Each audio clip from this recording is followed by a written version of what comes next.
Xin chào mọi người, mình là Sang. Hôm nay chúng ta sẽ khám phá một chủ đề cấp thiết, những loài động vật đang đứng trước nguy cơ tuyệt chủng. Nhiều loài chỉ còn tồn tại qua sách báo, truyền hình, vì ngoài tự nhiên, số lượng của chúng đã giảm sút nghiêm trọng.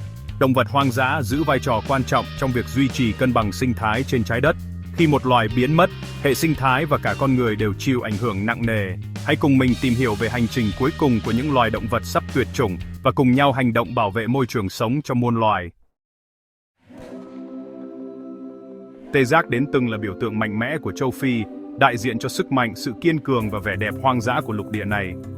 Với vóc dáng đồ sộ, chiếc sừng đặc trưng và ánh mắt đầy cảnh giác, tê giác đến từng lang thang khắp các vùng đồng cỏ, bụi rậm và rừng thưa, góp phần cân bằng hệ sinh thái nơi chúng sinh sống. Thế nhưng, ngày nay, số lượng tê giác đền ngoài tự nhiên đã giảm xuống mức báo động đỏ, chỉ còn chưa đến 5.500 cá thể trên toàn thế giới. Sự sụt giảm nghiêm trọng này khiến tê giác đen trở thành một trong những loài động vật có vú lớn nguy cấp nhất hành tinh. Nguyên nhân chính dẫn đến thảm cảnh này là nạn săn bắt lấy sừng. Sừng tê giác, vốn chỉ là chất keratin giống như móng tay người, lại bị thổi phồng giá trị như một loại vàng đen trên thị trường cho đến. Nhiều người tin rằng sừng tê giác có thể chữa bệnh hoặc mang lại may mắn, dù khoa học đã chứng minh điều này hoàn toàn vô căn cứ. Để thỏa mãn lòng tham và nhu cầu phi lý, những kẻ săn trộm không ngần ngại sử dụng các phương pháp tàn nhẫn, từ bầy, súng cho đến thuốc độc, khiến hàng ngàn cá thể tê giác bị sát hại mỗi năm. Nhiều con bị bỏ lại trong đau đớn chỉ vì chiếc sừng quý giá trên đầu. Không chỉ đối mặt với hiểm họa từ con người, tê giác đen còn phải chịu áp lực từ sự thu hẹp môi trường sống. Khi con người mở rộng đất nông nghiệp, xây dựng khu dân cư, khai thác khoáng sản và phát triển hạ tầng, những cánh rừng và đồng cỏ, mái nhà của tê giác dần biến mất. Sự chia cắt và thu hẹp môi trường sống khiến tê giác đến gặp khó khăn trong việc di chuyển, tìm kiếm thức ăn và bạn đời. Nhiều cá thể bị mắc kẹt trong những khu vực nhỏ hẹp, không đủ nguồn thức ăn, dẫn đến suy giảm sức khỏe và khả năng sinh sản. Trước tình hình nguy cấp này, các tổ chức bảo tồn trên khắp thế giới đã và đang nỗ lực không ngừng để cứu lấy tê giác đen. Một trong những biện pháp quan trọng là gắn chip theo dõi, giúp các nhà khoa học và kiểm lâm giám sát vị trí, sức khỏe và hành trình di chuyển của từng cá thể tê giác. Ngoài ra, các đội tuần tra chống săn trộm được triển khai ngày đêm, bất chấp hiểm nguy, để bảo vệ tê giác khỏi những kẻ săn trộm. Họ là những người hùng thầm lặng, sẵn sàng đối mặt với nguy hiểm để giữ gìn sự sống cho loài vật quý hiếm này. Một số nơi còn áp dụng biện pháp cắt sừng tê giác, một quyết định đau lòng nhưng cần thiết, nhằm giảm động cơ săn bắt. Dù không còn sừng, tê giác vẫn có thể sống khỏe mạnh, và biện pháp này đã cứu được nhiều cá thể khối lưỡi dao của kẻ săn trộm. Tuy nhiên, những nỗ lực của các tổ chức bảo tồn sẽ không thể thành công nếu thiếu sự chung tay của cộng đồng toàn cầu. Bảo vệ tê giác đen không chỉ là trách nhiệm của một quốc gia hay một nhóm người, mà là nghĩa vụ chung của toàn nhân loại. Mọi chúng ta đều có thể góp phần vào cuộc chiến này bằng cách nói không với các sản phẩm từ sừng tê giác, không tiếp tay cho thị trường cho đến và lên án các hành vi buôn bán động vật hoang dã trái phép. Hơn nữa, việc tuyên truyền giáo dục cộng đồng về tác hại của săn bắt động vật hoang dã và giá trị của việc bảo vệ đa dạng sinh học là vô cùng quan trọng. Khi nhận thức được nâng cao, hành động tích cực sẽ lan tỏa rộng khắp, tạo nên sức mạnh thay đổi thực sự. Tê giác đen đang đứng trước ngưỡng cửa diệt vong, đối mặt với nguy cơ biến mất vĩnh viễn khỏi tự nhiên. Nếu chúng ta không hành động ngay hôm nay, có thể chỉ trong một vài thập kỷ tới, thế hệ tương lai sẽ không còn cơ hội nhìn thấy tê giác đến ngoài đời thực nữa. Đừng để hình ảnh mạnh mẽ của tê giác đến chỉ còn lại trong ký ức, tranh ảnh hay những câu chuyện kể lại. Hãy cùng nhau bảo vệ tê giác đến, bảo vệ một phần linh hồn của thiên nhiên châu Phi và gìn giữ di sản quý giá cho các thế hệ mai sau. Họ, chúa tể rừng xanh, là biểu tượng của sức mạnh, sự bí ẩn và vẻ đẹp hoang dã của thiên nhiên. Tuy nhiên, ngày nay, loài vật từng thống trị các khu rừng rộng lớn này lại đang đối mặt với nguy cơ tuyệt chủng nghiêm trọng hơn bao giờ hết. Hình ảnh oai phong của họ trong tự nhiên đang dần trở nên hiếm hoi, khiến chúng ta không khỏi xót xa và lo lắng cho tương lai của loài động vật biểu tượng này. Đặc biệt, ba phân loài họ là họ Đông Dương, họ Sumatra và họ Bengal đang chịu áp lực lớn nhất. Mỗi phân loài đều có vai trò quan trọng trong hệ sinh thái nơi chúng sinh sống, góp phần duy trì sự cân bằng tự nhiên và bảo vệ đa dạng sinh học, nhưng số phận của chúng lại đang bị đe dọa nghiêm trọng bởi các hoạt động của con người. Theo các tổ chức bảo tồn quốc tế, số lượng hổ ngoài tự nhiên hiện chỉ còn khoảng 3.900 cá thể trên toàn thế giới. Con số này đã giảm mạnh so với hàng trăm nghìn cá thể cách đây một thế kỷ. Ở nhiều khu vực, họ đã biến mất hoàn toàn, để lại những khu rừng vắng lặng không còn tiếng gầm vang dội. Nguyên nhân lớn nhất dẫn đến sự suy giảm số lượng họ là mất môi trường sống. Các khu rừng nguyên sinh, nơi họ từng tự do săn mối và sinh sản, đang bị tàn phá nghiêm trọng bởi hoạt động khai thác gỗ, mở rộng nông nghiệp, xây dựng đường xá và đô thị hóa. Những cánh rừng xanh mượt dần bị thay thế bởi những cánh đồng trống trải, khu dân cư và nhà máy, khiến họ không còn nơi trú ẩn an toàn. Khi diện tích rừng bị thu hẹp, họ bị dồn vào những khu vực nhỏ hẹp, rải rác, không đủ không gian để săn mồi, sinh sản và duy trì quần thể khỏe mạnh. Chúng phải di chuyển qua những vùng đất nguy hiểm, dễ bị con người phát hiện và tấn công. Sự cô lập này còn khiến họ khó tìm được bạn tình, dẫn đến nguy cơ can huyết và suy giảm đa dạng di truyền. Không chỉ mất môi trường sống, họ còn phải đối mặt với nạn săn bắt trái phép vô cùng nghiêm trọng. Dạ, xương và các bộ phận cơ thể của họ bị săn lùng ráo riết để làm thuốc, trang sức, vật phẩm tâm linh hoặc trưng bày. Thị trường buôn bán động vật hoang dã bất hợp pháp ngày càng tinh vi, khiến công tác kiểm soát và ngăn chặn trở nên khó khăn hơn bao giờ hết. Công tác bảo vệ họ gặp vô vàn khó khăn khi các khu bảo tồn thiếu nguồn lực về tài chính, nhân lực và trang thiết bị. Nhiều khu bảo tồn chỉ có vài nhân viên kiểm lâm, không đủ sức tuần tra và bảo vệ diện tích rừng rộng lớn. Ngoài ra, khi họ lạc ra khỏi rừng, chúng dễ xung đột với con người, tấn công gia súc hoặc thậm chí gây nguy hiểm cho người dân, dẫn đến việc bị săn đuổi hoặc tiêu diệt. Dù vậy, vẫn còn những tia hy vọng lẻ lói nhỏ nỗ lực của các tổ chức bảo tồn và cộng đồng địa phương.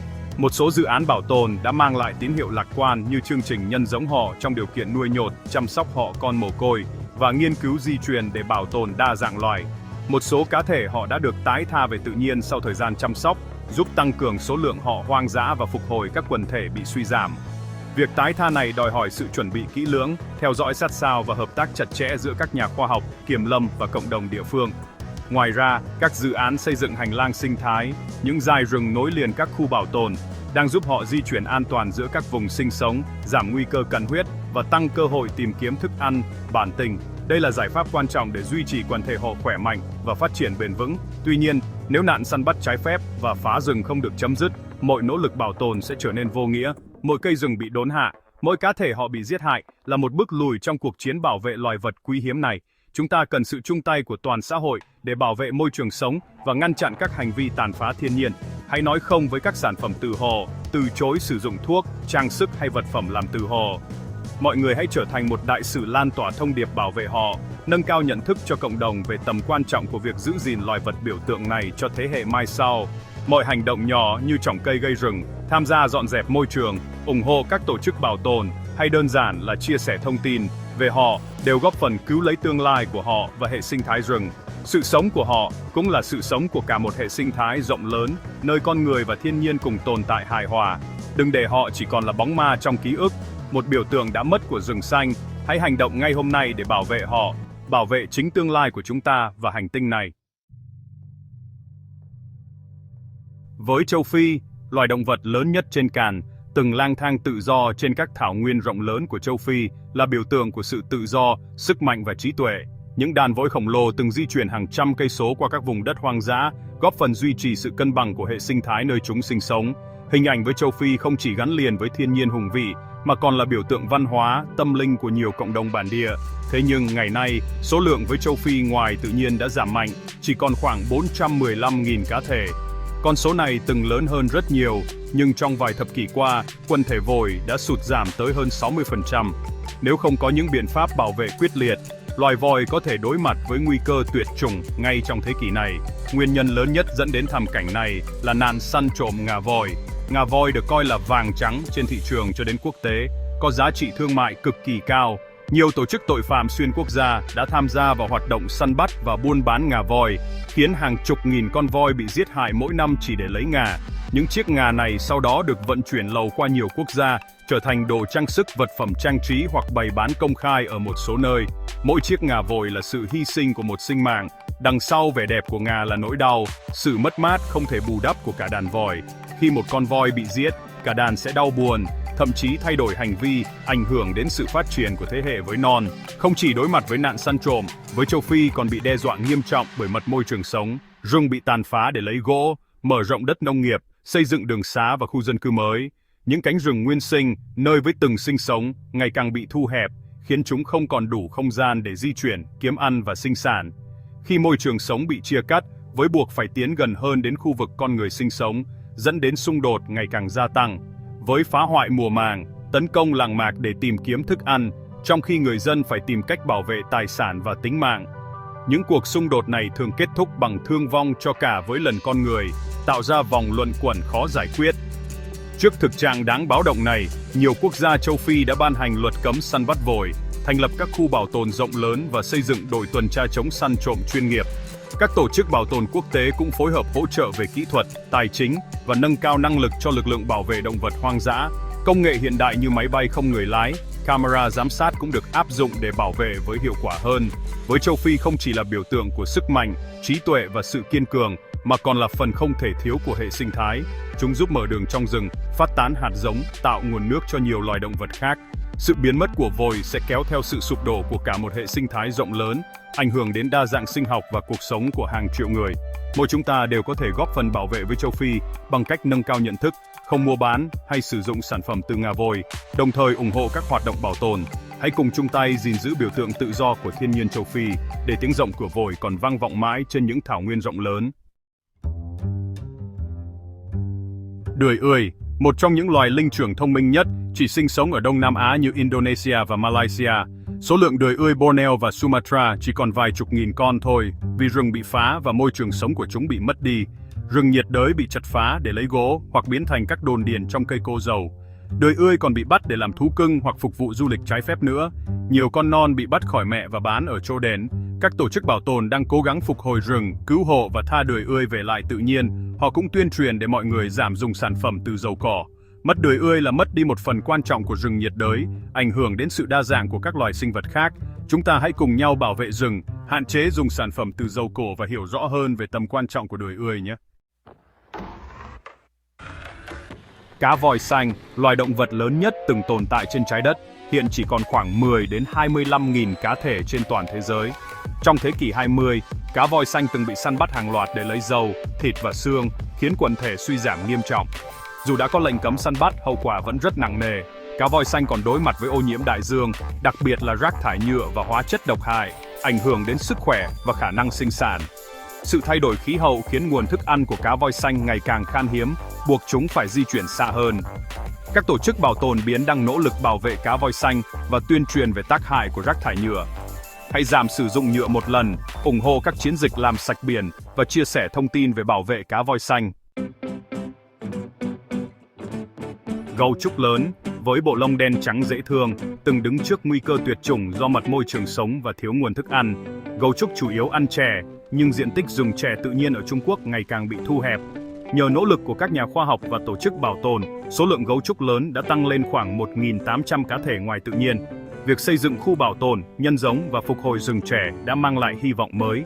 Tuy nhiên, gấu trúc vẫn chưa thực sự an toàn trước biến động môi trường và biến đổi khí hậu. Sự hồi sinh của gấu trúc là minh chứng rằng, nếu con người quyết tâm, chúng ta có thể cứu lấy những loài vật quý hiếm.